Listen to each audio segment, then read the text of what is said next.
ఇది కేవలం సమాచారంగా మాత్రమే భావించండి. వైద్య నిపుణులను సంప్రదించండి. అన్నిటికీ అసలు ఓవరాల్గా ఏజ్ రిలేటెడ్ కావచ్చు, ఏదైనా ఓవరాల్ హెల్త్కి ఒక 2-3 కొండ గుర్తులు చెప్పండి. ఫర్ ఎగ్జాంపుల్ సాల్ట్ ఇంటేక్ గురించి కానీ, ఎన్ని నీళ్లు తాగాలని కానీ, ఇలాంటివి ఉంటాయి కదా.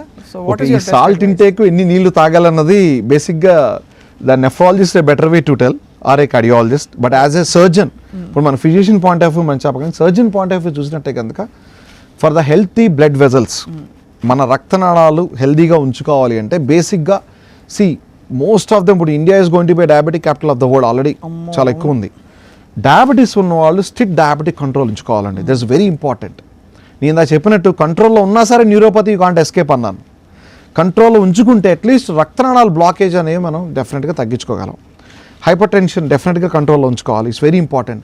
హైపర్ టెన్షన్ కంట్రోల్ ఉంచకపోతే రక్తనాళాలు ఏదైతే ఉన్నాయో అవి ఉబ్బి పెద్దగా అయ్యి ఎన్యూరిజమ్స్ వస్తాయి.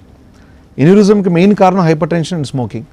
స్మోకింగ్ అనేది వెరీ ఇంపార్టెంట్ ఫర్, ఎలా అయితే మీరు స్మోకింగ్ క్యాన్సర్కి వెరీ ఇంపార్టెంట్ అని చూపిస్తున్నారో cause, smoking is also very risk factor for ఏ రక్తనాళాలు మూసుకుపోవడం. రక్తనాళాలు మూసుకుపోవడానికి smoking also very important risk factor అండి. స్మోకింగ్ డెఫినెట్గా క్విట్ చేయాలి.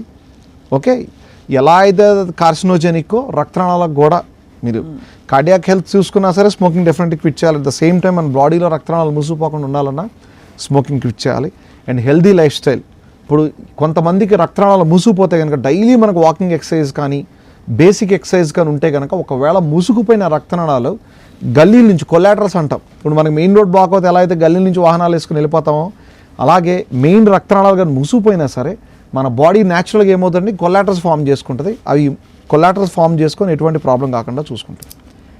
చాలా ఎక్సలెంట్ అడ్వైస్ ఇచ్చారు డాక్టర్ నరేంద్రనాథ్ గారు. అండ్ ఈసారి మళ్ళీ మరికొన్ని అంశాలపై మీతో మాట్లాడాలి, బోల్డ్ అనే విషయాలు తెలుసుకోవాలి.